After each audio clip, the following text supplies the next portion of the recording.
లక్షల మంది విశాఖపట్నం పార్లమెంటు అభ్యర్థిగా నాకు మీ ఓట్లు వేశారు.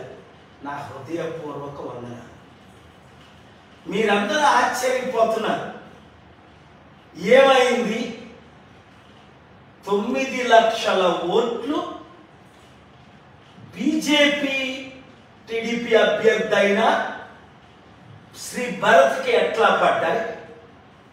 1000లో 1 కూడా కనీసం 9 లక్షల్లో 10% 90,000, 1% 9,000, మనకి 8,000 కూడా ఎందుకు పడలేదు అంటే 1000 ఓట్లు భరత్కు పడితే మనకి 1 కూడా ఎలా పడలేదని ఆశ్చర్యపోతున్నాడు భరత్ కూడా.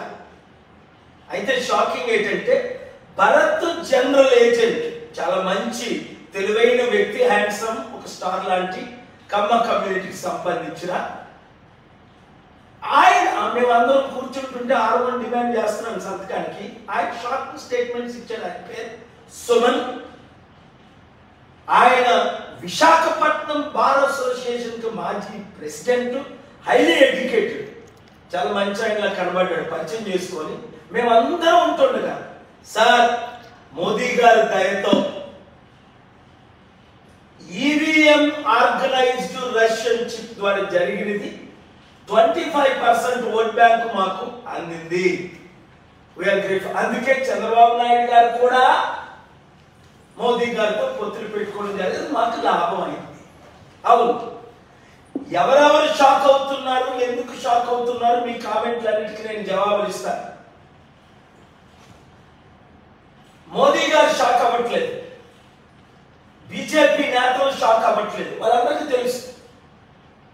అసలు కరెక్ట్ గా చెప్పాలంటే 238 బీజేపీకి రాలా, దాదాపు 150 రఫ్గా వచ్చింది. కానీ ఎన్డీఏ జూన్ 1 నేనేం చెప్పాను, 300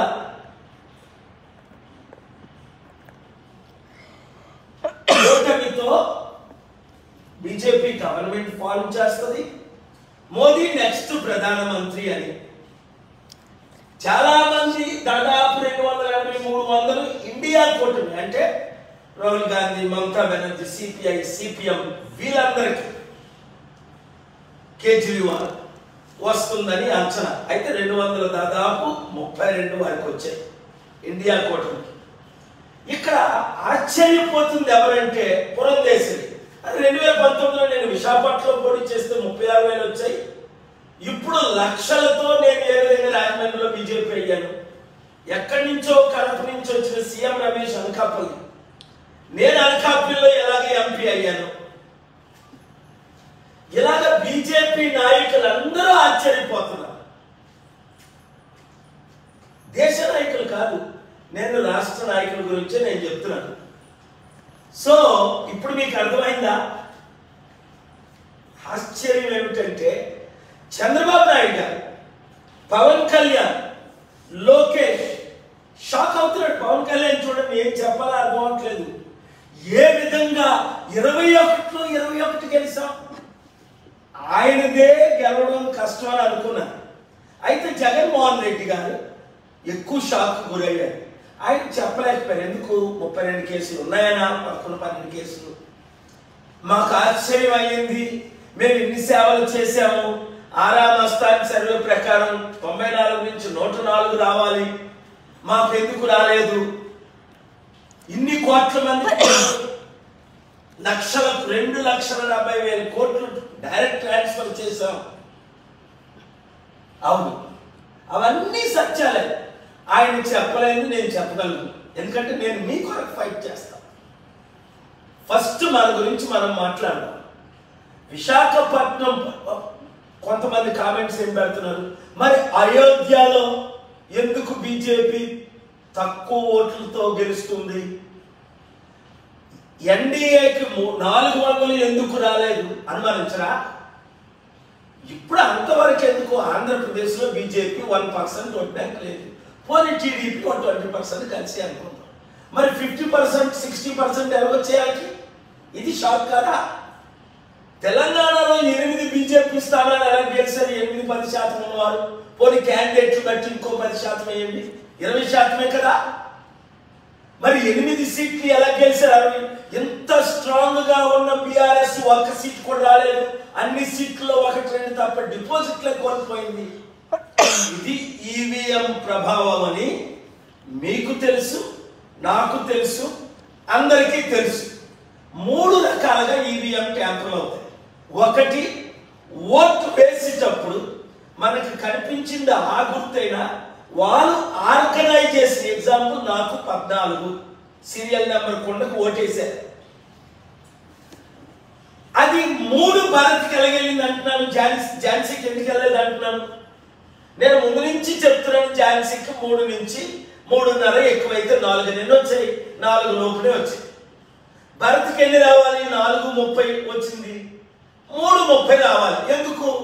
బీజేపీతో చంద్రబాబు నాయుడు కూటమి పెట్టుకున్నప్పుడు 25% ఉన్న క్రిస్టియన్స్, ముస్లిమ్స్ ఒక్కరు ఓటేరు. మరి భరత్కి 9 లక్షలు వచ్చాయి.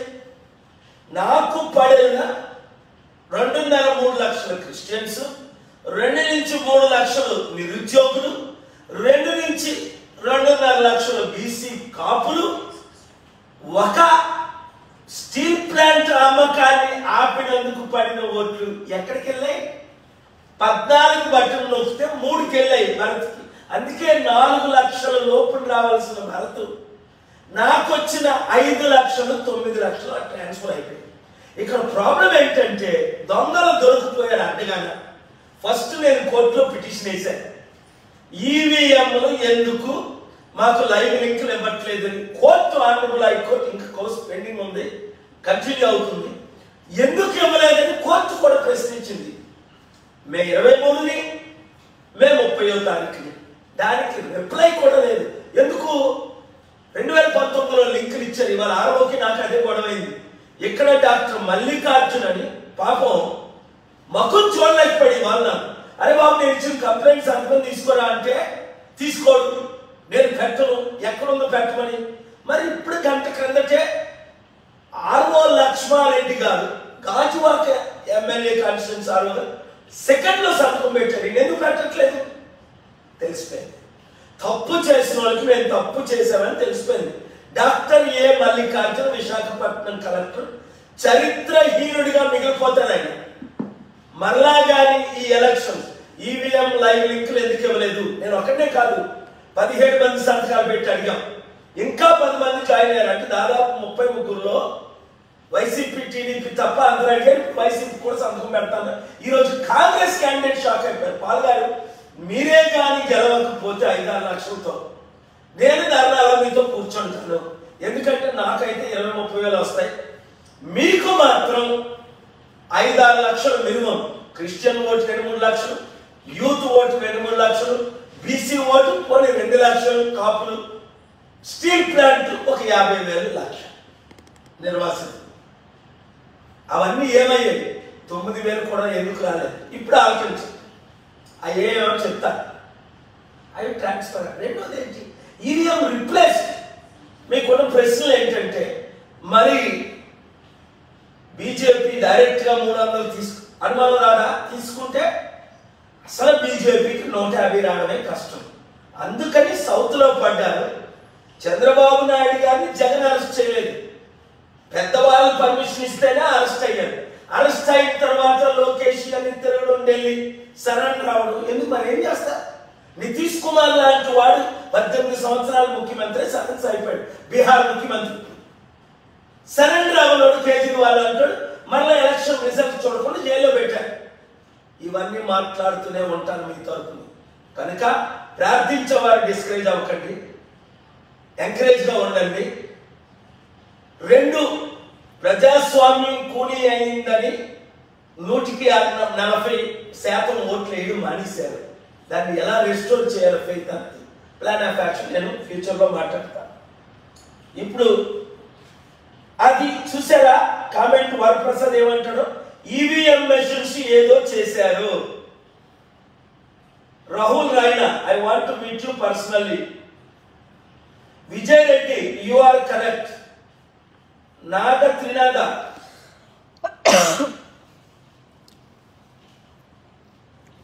వరప్రసాద్ ఏమంటారు? బీజేపీ రావడం ఏంటి? టీడీపీ అని జేసీపీ అని జేఎస్పీ అని చెప్పి ఎలా అలా ఓట్లు ట్రాన్స్ఫర్ అయ్యాయి. Something is happening. చూసారా? సేమ్ బ్రదర్ అంటాడు కేశవ్ హరి కూడా, I voted for you but what happened I don't know. Also BJP ఎలా వచ్చింది అంటాడు. Please give me your appointment. నమస్తే సార్, జైపాల్ సార్. చూసారా మీరు? ఒకటి మాత్రం గుర్తించుకోండి, we should never give up, we should never stop fighting. అంటే ఇప్పటికైనా సరే చంద్రబాబు నాయుడు గారికి, పవన్ కళ్యాణ్ తమ్ముడికి నేను అడుగు చెప్తా. ఆయన చంద్రబాబు నాయుడు గారికి చిత్తశుద్ధి ఉంటే పవన్ కళ్యాణ్ ముఖ్యమంత్రి చేయాలి. ఎందుకంటే జైల్లో నుంచి బయటికి రావడానికి, మరలా పొత్తులు పెట్టుకోవడానికి పాపం అన్ని త్యాగం చేసింది పవన్ కళ్యాణ్. ఎందుకంటే ఆయన లైఫ్ లో 1% ఓట్లు రావాలని తెలిసిపోయింది. ఇంకా బీజేపీతో టీడీపీతో కలపపోతే మరి ఎందుకు ఆ అన్నయ్య 2011లో విలీనం చేసి కాంగ్రెస్ లో కలిసిన తర్వాత కూడా 1% రాలేదు ఓట్ బ్యాంక్.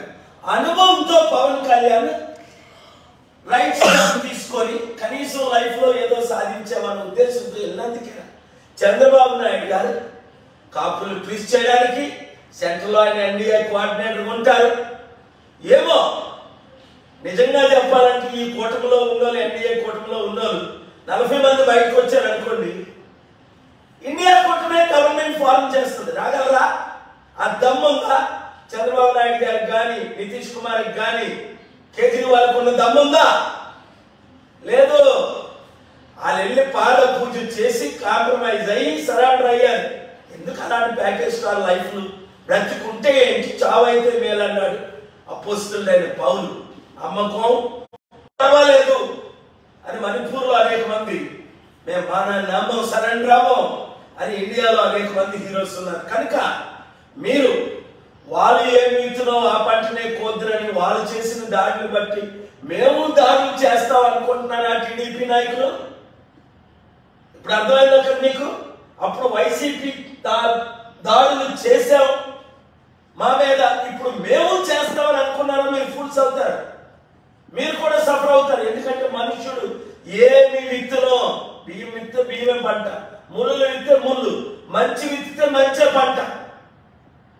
దేవుడు నన్ను, రాష్ట్రం, దేశం, ప్రపంచాన్ని కంటిన్యూగా వాడుకునే ఉంటాడు. మీరు మాత్రం డిసప్పాయింట్ అవ్వకండి.